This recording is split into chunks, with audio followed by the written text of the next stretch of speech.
Toshkent viloyatining Oqqo'rg'on tumanida Sirdaryoning o'ng qirg'og'ida bir tepalik bor. Bu qadimiy Shohruxya shahar xarobasidan qolgan yodgorlikdir. Nima uchun uni Shohruxya deb atashgan? Shahar qachon va kim tomonidan bunyod etilgan? Shohruxya qanday tarixiy ahamiyatga ega? O'zbekiston Milliy arxeologiya markazi hamda Turkiyaning Ankara shahridagi Yildirim Bayazid nomidagi universitet arxeologlari ana shu savollarga yanada oydinlik kiritishdi. 2024 yılında 2024-yili O'zbekistondagi Shohruxya arxeologik yodgorligini o'rganish maqsadida Anqara shahridagi Yildirim Bayazid nomidagi davlat universiteti bilan O'zbekiston Milliy arxeologiya markazi o'rtasida shartnoma tuzildi. Bu men uchun juda quvonchli voqea bo'ldi. Chunki men ko'p yillardan beri Temuriylar davri bilan shug'ullanib kelaman. Ayniqsa Shohruxya haqida ko'p o'qiganman. Sirdaryo bo'yidagi bu arxeologik yodgorlikni ko'rish ishtiyoqida edim. Mazkur arxeologik ekspeditsiya men uchun ayni muddao bo'ldi. Mana 2 yildirki Shohruxya qal'asida arxeologik ekspeditsiyada qazishma ishlarini olib boryapmiz. Shohruxya qal'asi qadimiy. Bu yerda hali ochilmagan qanchadan qancha tarix bor. O'zbek arxeologlar bilan birgalikda ishlayotganimizdan juda mamnunmiz. Öğreniyorlar. Mana 3 kundirki saratonning issig'i, tinimsiz chang to'zonga qaramay arxeologlar yodgorlikda qazishma ishlarini olib borishmoqda. Mazkur arxeologik yodgorlik ilk bor 1876-yilda etnograf olimlar tomonidan aniqlangan. 1966-yilda arxeolog Kasatni birinchi tadqiqotlar olib boradi. O'shandan beri bu yerda qazishma ishlari tinmaydi. Bir dakika. Yaxshi quloqlar. Hadi çok boy. Şöyle tam. Bu рабочий процесс. Нормально.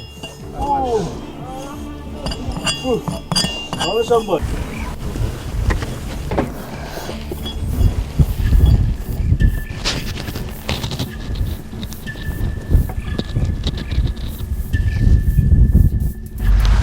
Yana shamol turdi. Chang to'zon ko'zni ochishga qo'ymaydi. Milliy arxeologiya markazi ilmiy xodimi Doston Badrdinov, turkiyalik qadimshunos Eji Demiril xonim bir haftalik mashaqqatli izlanishlardan so'ng nihoyat nimanidir topishdi.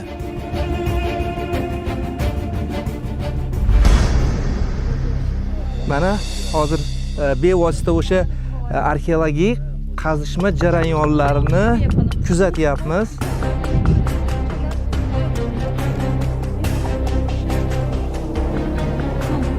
Bu yaqinda bir 2-3 kun davomida olib borilgan izlanishlar natijasida aniqlandi. Destan. Bu nima? Bilmadim bu nima bo'lishini. Menimcha yirik qanaqadir hayvon qoldig'i bo'lishi mumkin. Qaysi hayvan?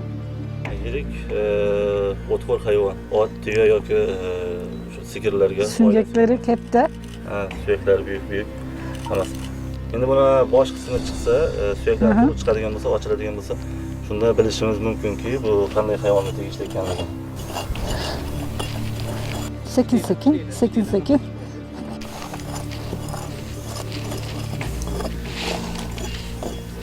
Hozircha faqat shu taxminan ayta olishimiz mumkin. Shunaqa yirik tanali o'txo'r hayvon deb ayta olishimiz mumkin, chunki suyaklarga qarab turib. Burada Shohruxya Benaket kazılarında antropolog olarak Shohruxya. Uni qadimda Binokat deyishgan. Juda qadimiy arxeologik yodgorlik. Men antropologman.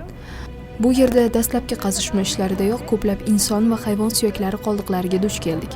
Bilasizmi, qabriston bizdan uzoq bo'lsa-da, qal'a atrofida inson suyak qoldiqlari ham uchrab turadi. Yaqinda olib borilgan tadqiqotlar davomida bir inson suyak qoldiqlariga duch keldik. Uning yoshi 25-26 bo'lgan. Topilgan artefaktlarni shu yerning o'zidayoq laboratorik tekshiruvdan o'tkazamiz. Agar natijalardan qoniqmasak, O'zbekiston Milliy arxeologiya markazidagi laboratoriyalarga boramiz. Shohruxyaning har bir qadami tarix. Uni hali ochilmagan qanchadan qancha qirralari bor. Qal'ada bir necha davrlarga oid tarix yashiringan. Shohruxya haqiqiy xazinaning o'zginasi. arkadaşlarla birlikte orada onları temizleyip laboratuvarda çalışılacak hale getiriyoruz. 1391-yilning kuzi Sohibqiron Amir Temur sharqqa yurishlaridan birida Sirdaryo ustidan o'tishga to'g'ri keladi. Bu strategik jihatdan ancha qulay joy edi. Binokat shahri nomi bilan mashhur bo'lgan.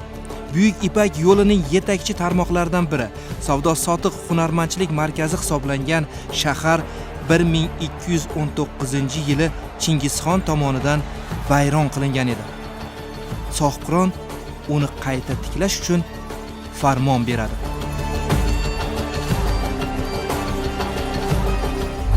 Qadrli muxlislar, biz Toshkent viloyatining Ohangaron tumanidagi Shohruxiya qal'asidamiz. Bu juda qadimiy shahar xarobasi hisoblanadi. So'nggi yillarda bu arxeologik yodgorlikda turkiyalik arxeologlar bilan O'zbek Milliy arxeologiya markazi hamkorligida izlanishlar olib borilyapti. Hozir biz aynan shu jarayonni kuzatib turibmiz. Çok güzel devam ediyor. Hem Özbek ortaklarımız hem de öğrencilerimiz yeni bilgiler öğreniyorlar. Arxeologik ekspeditsiya juda mazmunli kechmoqda. Sirdaryo bo'yidagi ushbu yodgorlik yaramizning 1-asriga oid bo'lib, bu yerda Eftaliylar, Qoraxoniylar hamda Temuriylar davriga oid ko'plab tarixiy ashyolar mujassamdir. Qal'a 1392-yilda Sohibqiron Amir Temur tomonidan qayta tiklangan. Shohruxiya o'z davrida juda gavjum va go'zal shahar bo'lgan. U o'zining mahallalari, guzarlari hamda bozorlari, hunarmandchiligi bilan mashhur bo'lgani rost. Buyuk Ipak yo'li chorrahasida joylashgan binokat savdo-sotiq markazi sifatida e'tiborga molikdir. Olib borilayotgan qazish ishlarida bunga yana bir karra ishonch hosil qildik. Topilayotgan har bir artefakt juda katta tarixiy qimmatga ega. Bu yerda o'tgan har bir kunimiz bir voqea desam mubolag'a bo'lmaydi. Ambarlar olabileceğini düşündüğümüz bölgedeyiz. Sabah bu süngekleri bulduk. Arxeolog Doston Badrdinov noma'lum suyak qoldiqlariga duch keldi. Artefaktlar qandaydir hayvon suyaklari ekanligidan dalolat berib turar edi.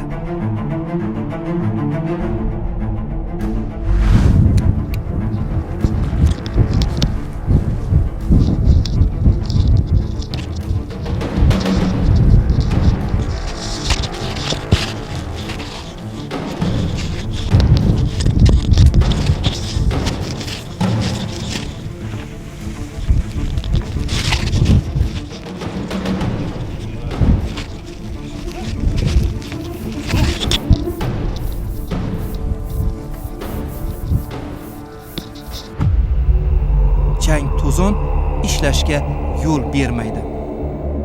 1392-yil shahar qayta tiklanadi. Amir Temur unga Shohruxiya, ya'ni kenja o'g'li Shohrux Mirzoning nomini qo'yadi. Mamlakatimiz hududlarida Amir Temur davrida qurilgan shahar yoki qo'rg'on bizning kunimizgacha yetib kelmagan deydi arxeolog Omon Mamirov. Shohruxiya garchi xaroba bo'lsa-da, mintaqada Sohibqirondan qolgan yagona shahar hisoblanadi. Yine paralar, tengeler buluyoruz. Çok güzel, sırlı. Tadqiqotlar davomida turli davrlarga oid tangalarni topishga muvaffaq bo'ldik. Ularning aksariyati Temuriylar davriga mansubdir. Kuni kecha olib borilgan qazishmalar natijasida Qoraxoniylar davriga tegishli sopol buyumlari, ro'zg'orda ishlatiladigan turli idishlar hamda bolalarga tegishli o'yinchoqlar topildi. Bilasizmi, bu yerda topilgan har bir artefakt garchi u arzimas bir sopol parchasi bo'lsa-da, biz uchun noyob tarixiy ashyo sanaladi. Chunki topilgan tarixiy ashyolar orqali biz Shohruxiyada hayot qanday kechganini bilib olamiz. Odamlarning turmush tarzini o'rganamiz. Bu juda qiziq. Mana yaqinda aniqroq bir necha kun avval olib borilgan qazishmalar natijasida hayvonning suyak qoldiqlariga duch keldik. U nihoyatda katta edi. Balki bu tuya bo'lishi mumkin, chunki suyaklar juda yirik edi. Biz unutmasligimiz kerak.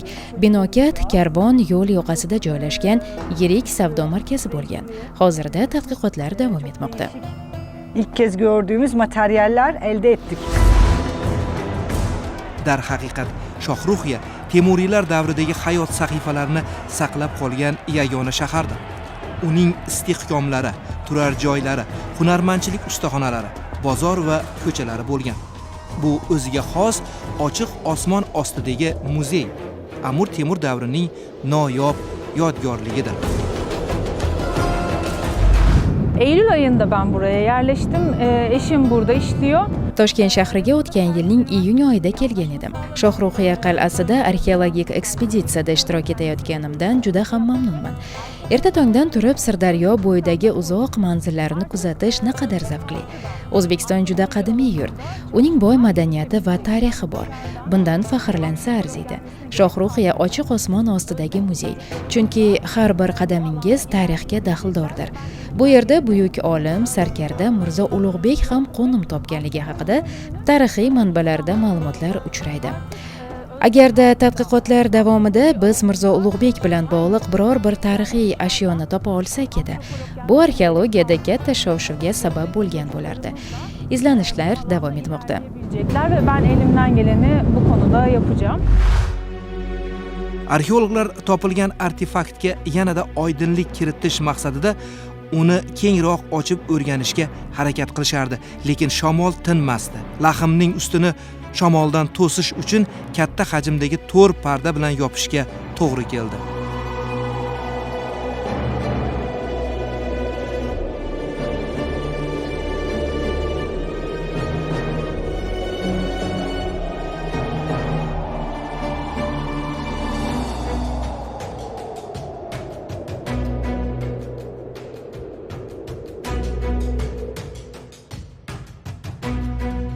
Ushbu yodgorlik o'tgan asrdan buyon arxeologlarni o'ziga jalb etib keladi. Topografik tahlillar Amir Temur tomonidan qurilgan Shohruxiya bilan binokatni aniqlash imkonini berdi, deydi turkiyalik arxeolog Eji Demirel xonim. Şu anda bulunduğumuz Şahruhiye eski bir antik şehir. Shohruxiya antik davrga oid shahar hisoblanadi. Biz shu kungacha arxeologik yodgorlikning bir qismini ochib o'rgandik xolos. Natija esa mo'ljaldan ancha yuqori. Ko'plab tarixiy ashyolarni topishga muvaffaq bo'ldik. Ularning tarixiy ahamiyati juda katta. Maqsadimiz O'zbekistonning qadim tarixini o'rganish, dunyoga tanitishdir. Agar biz bu yo'lda o'z ko'zlagan maqsadimizga erisha olsak, o'zimizni baxtiyor his qilgan bo'lamiz. Hali tadqiqotlar, qazishma ishlari oldinda. Bu tuproq ostida ota-bobolaringizning izlari bor. Ular qadim tarixdan so'zlaydi. Topilgan har bir eksponat tarixdan bir belgidir. İzlerini, onların yaptıklarını, hatta onların iskeletlerine bakarak bu toplumun, burada yaşayan toplumun yaşamı hakkında, sosyoekonomik durumu hakkında bilgiler vereceğiz. Shohruxiya qalasining eng baland qismi 4 burchak shaklda bo'lib, uning qurilishida qadimgi shaharsozlikning ellenistik an'analarini kuzatish mumkin. Manbalar shuni ko'rsatadiki, ilk o'rta asrlarda Choshda faqat bitta yirik shahar, Banokatgina Buyuk Ipak yo'li kesishgan chorrahada joylashgan. Buni Sohib Qur'on Amir Temur yaxshi bilgan. Shohruxiya xarobalari Sirdaryo bo'ylab yuzlab metrga cho'zilib ketgan. Bu haqiqiy xazinaning o'zginasi. Uning adog'iga yetib bo'lmaydi.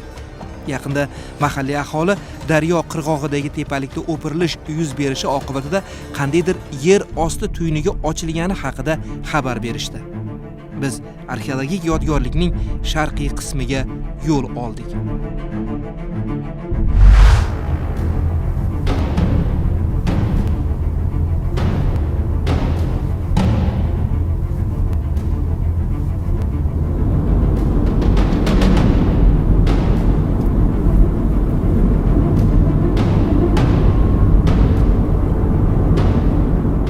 Mana biz hozir Shohruxiya qalasining shimoliy g'arbiy qismiga yetib keldik.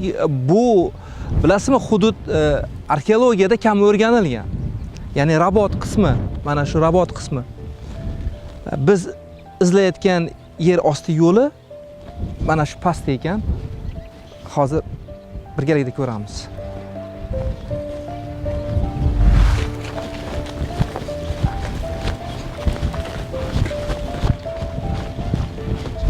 Mana o'sha yer osti yo'li, yer osti yo'li balkim boshqa maqsadda qurilgan bo'lishi mumkin. Biz hozir buni birinchi marta tadqiq qilyapmiz, hali ko'p savollarimizga javob topish qiyin bunga. Aniq nima maqsadda qilinganligini bilmaymiz. Bilmaymiz. Bilmaymiz. Hozir Bu qachon ochilgan bu? Yomg'irlar yog'ib, suv tepadan nima qilganda tuproq ko'chib tushib ochilib qolgan. Ochilib qolgan. Bu noma'lum bo'lgan shu. Qachon ma'lum bo'ldi bu? Buni ma'lum bo'lgani shu yaqin o'rtadagi qishloq aholisi kelib, ko'rib, mana yosh bolalar qo'y boqib yurib, nima qilganda aniqlab qolishgan. Mana qishloqda yigitlar kelib, menga ma'lumot berishdi. Shu asosda kelib, ko'rib, uni o'rganishni niyat qildim. Bilasizmi, Omon tarixiy manbalarda zikr etilishicha, Shohruxiya qal'asida yer osti yo'llari, ya'ni daryoni tubidan ham o'tgan, ya'ni daryoni tubidagi yer osti yo'llarini tutashib ketgan degan gaplar ham yuradi, rivoyatlar bor. Chunki 1219-yilda o'sha Chingizxon bosqini bo'lganda odamlar jon saqlash uchun yer osti yo'llari orqali daryoni u qirg'og'iga o'tib ketgan deyishadi. Endi bunga qaysidir ma'noda aytishimiz mumkin. Hozirgi kunda mana Asxent arxeologik yodgorligida ham yer osti yo'l suv oqadigan suv oqova tizimi aniqlandi. Xuddi shunga o'xshagan oqova tizim yoki biron bir tizim uchun qurilgan yer osti yo'llari bo'lishi mumkin. Biz hali noma'lum. Bilmaymiz. Lekin o'rta asrlar davri asosan Shohruxiya banokatni rivojlangan davri 11-12 asrlar. O'sha davrdagi arxeologik obyektlarda odatda yer osti yo'llariga xavfsizlik uchun pishgan g'ishtdan arkasimon tirkamalar qurilgan. Xuddi o'tgan safar ko'rsatuvimizda g'orlarda yog'ochlardan tirkama qurilgan-ku. Xo'sh. Bunaqa katta shahar yodgorliklarida yer osti yo'llari pishgan g'ishtdan qurilgan arkasimon yo'lak qilib tirkamalar qilib chiqqan. Arab geograflarining bergan ma'lumotiga ko'ra 9-12 asrlarda binokat gullab yashnagan. O'sha paytda Bag'dod xalifaligidan yo'l olgan katta karvonlar binokat orqali o'tgan. Uni eski binokat yo'li deb atashgan. Qulab ketmasligi uchun. Qulab ketmasligi uchun. Endi bunda hozir shu kabi tizilma qurilmalar bormi? Yo'qmi, hali bilmaymiz. Aniq bilmaymiz. Bu ichkari kirishga ham hozir xavf tug'iladi. Uni qarang. Bundan tashqari mana qadimgi xalqlarimiz, qadimgi ota-bobolarimizda to'la degan atama bo'lgan. To'la. To'la? To'la degan eshitganmisizlar? Bu masalan umuman Markaziy Osiyo xalqlarida to'la deb turib, yerda qir adirlarda yerni o'yib, ichiga yashaydigan, istiqomat qiladigan uyga aytiladi. Takxona deyiladi o'zi uni. Takxona. Bu boshqa narsa u. U saqlash uchun. Saqlash uchun maxsus omborxona. Yerni tagiga qo'yib, yer tagiga ko'zalarga muz qo'yib, salqin ushlaganda boyagi aynimagan mahsulotlar aynimagan. O'shaning uchun uni takxona deb alohida qilgan. Xuddi Qanqa yodgorligida biz xuddi shunaqa duch kelganmiz. U milodiy 11-10 asrlarda nimasi takxonasi edi. O'shanda butun ko'zalar chiqqan. Nima uchun butun saqlanganiga endi javob topilyapti. Mana uni ichida muz saqlagan. Salqin tushdi. Barakalloh. Endi bu to'lalar balkim o'sha davrda odamlar yashash uchun qilingan, kavlangan to'lalar bo'lishi mumkin. Yer to'la ham bo'lishi mumkin. Demak, hozir biz ichkariga kiramiz. Ichkariga kiramiz. Biz hozir demak yer osti yo'lini ichiga kiramiz, ichkariga kiramiz. Marhamat. Bismillahirrohmanirrohim. Bu yerda arilar bor ekan lekin.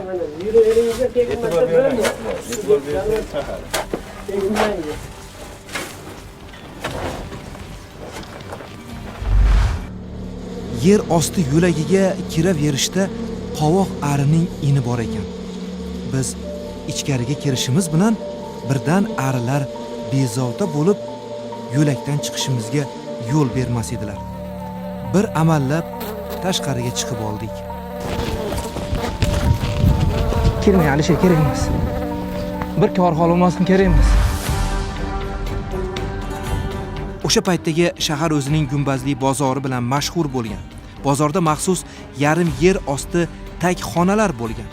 Ushbu yer ostidagi xonalarda yoz faslida yetishtirilgan meva va sabzavotlar muz va yaxlar yordamida saqlangan. Balki bu yer osti ana shunday tagxonalar ham bo'lishi mumkin. Hozircha yer osti yo'li to'liq ochib o'rganilmagan. Balki bu daryo ostidan olib o'tiladigan haqiqiy yer osti yo'li bilan tutashib ketgan bo'lishi mumkin. Tadqiqotlar davom etadi.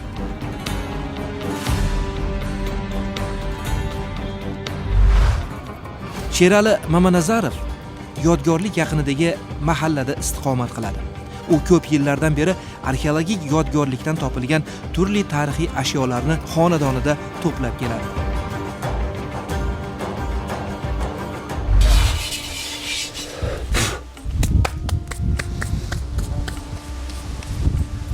Yaqinda topib keldim buni. Buni qarang, istoriya yosh bola topib berdi. Dalada katta otasi bilan qo'yib boqib yurgan ekan, bog'chaga bormay, boradi bog'chaga. Qayerda endi? O'sha bu tarafda. O'sha g'orga borlaring-ku, o'sha qirlarda, yonbog'larda. Xazina topdim dermishda atasiga. Chuqlab mana yerda ko'rinib turgan ekan. Qazib topib olibdi-da, keyin sindirib qo'ygan olyapti. Menga telefon qilyapti. Yondagilar, Sherali xazina topildi, olasizmi? Nega olmayman dedim. Uchib bordim. Hozir Shohruxiya yodgorligidan chiqishda shu qishloq Shohruxiya mahallasidan Sherali aka ismli o'lkashunos tarixchini uyida kolleksiyasi bilan tanishyapmiz. Endi aka o'zi qiziqar ekan shu qishloqdoshlari dalada ishlaganda yoki uy qurilish qilganda, yerdan tuproq olganda, turli xil tarixiy buyumlar chiqqanda, arxeologik buyumlar chiqqanda to'g'ridan to'g'ri shu kishiga olib kelib berishar ekan. Aka o'zining qiziqishlari tufayli yig'ib, shularni bir joyga taxlab, saqlab turar ekan. Endi avvalo akani ishlarida, bu ishlarda qiziqish yotadi. Ya'ni shu o'zining o'lkasiga, shu tarixiga qiziqish yotadi. Shu kabi akalar insonlar qaysidir ma'noda yurtimiz tarixini boyitishda ko'p xizmat qiladi. Ularning xizmatini ham alohida e'tiborga olish kerak. Jumladan mana Sherali akani xonadonida turibmiz. Sherali akani qiziqishlariga endi bu yerda bitta narsaga e'tibor beryapman-da. Idishlarni ham ko'pchiligini davrma-davr taxlagan. Sababi yig'gan. Mening tushuncham bo'yicha ozgina bo'lsa ham arxeologiyadan xabari bor odam bo'lsa agar shu taxlitda taxlash mumkin. Ya'ni qaysi ma'noda davrma-davr ajratib taxlaganda. Sherali aka hovlisida qadimiy artefaktlar to'lib ketgan. Ular turli davrlarga mansubdir. Dalada dehqonchilik qildim armiyadan kelib. No'xat ekdim Lalmida. No'xat ekib ekinlarimga qarab yursam, ko'zani siniqlari, arabiy tangalar, mana arabiy tangalar chiqib qoldi. Shu men tushunmas edim hech narsaga. Shuni arabiy tangalarni ko'rib, qiziqib, nima ekan dedim-da, keyin tushunganlardan, qishloqdagilardan so'rasam, shunaqa Shohruh Mirzoni odamlari yashab o'tgan bu yoqda. Shulardan qolgan tangalar deb tushuncha berdi. Shundan boshlab yig'ishni boshladim. Ko'zalardi mana. Yana mana quvurlar, tegirmon toshi bor, g'ishlar bor. Mana bu sumop solatirgan ko'zasa, o'sha davrda sumop solgan ekan. Buni pishiqligini qarang, qalinligini. Sumop kuchli narsa bo'ladi-yu. O'shanga buni hunarmandlar pishiq qilib ishlagan ekanda. Mana. Endi e'tibor beradigan bo'lsak, ko'pchiligi to'liq holatda emas. Ozgina shikast yetgan. Lekin mana bu saqlanib qolibdi. Saqlanish holati bo'yicha, nimasi bo'yicha mana shu idish ko'proq talabga javob beradi. Agar muzeylarga olib borsa, ekspozitsiya uchun material sifatida qabul qilinadi albatta. Endi davriyligi shu qora xoinlar, samoyinlar davrida xuddi mana shunaqa bankasimon ko'zalar urf bo'ladi. Bu rangli motivlar bular Temuriylardan keyin keng tarqalgan. Biroz Temuriylardan keyin qanday holat yuzaga keladiki, ya'ni Buyuk Ipak yo'li ahamiyatini yo'qotib, bu yerdagi savdolar dengiz yo'liga ko'chadi va buning natijasida Markaziy Osiyo hududidagi quruqlikdagi katta qismi davlatlar, xalqlar ko'paygan va talab ortgan. Ma'lum bir vaqtda shu o'rta asrlarda rivojlanish bo'lgan va o'sha insonlar ko'payishi natijasida sopol buyumlarga talab ortgan, ularni sex usulida ishlab chiqara boshlagan. Artefaktlar orasida sopol quvurlari, sopol g'ishtlari ham o'rin olgan. Noyob topilmalar ancha qimmatlidir. Bu yerda asosan 3 xil g'ish keng tarqalgan. Bular Qoraxoinlar davri g'ishlari. Bular Temuriylar davri g'ishlari 25 ga 25 standart bo'ladi. Mana bu yerda ozgina qismi ko'rinyapti. Bu Samoyinlar davrida sal nisbatan u kichikroq, lekin u ham kvadrat shaklda. Qoraxoinlar davrida nima uchun g'ishlar uzun formaga kelgan? Sababi kuchli yer silkinishlari bo'lgan va o'shaning orqasidan uylarda darsga ketish, qulosh oqibatlar buni nima deydi? Bog'lash, svязка deydimi? Bir-birini ushlash turish uchun uzun shaklga olib kelishga majbur bo'lgan va shu shakl keng tarqagan. Bu endi qaysi davrda dedingiz? Qoraxoinlar davrida. Uzunroq formadagi mana bunaqa g'ishlar keng tarqaganda, mana bunaqa kichkina bo'lsa ham uzun. Shohruxiya arxeologik yodgorligida qazishma ishlari davom etmoqda. Navbatdagi ko'rsatuvlarimizda bu haqida yana to'xtalib o'tamiz. Dasturlarimizni kuzatib boring.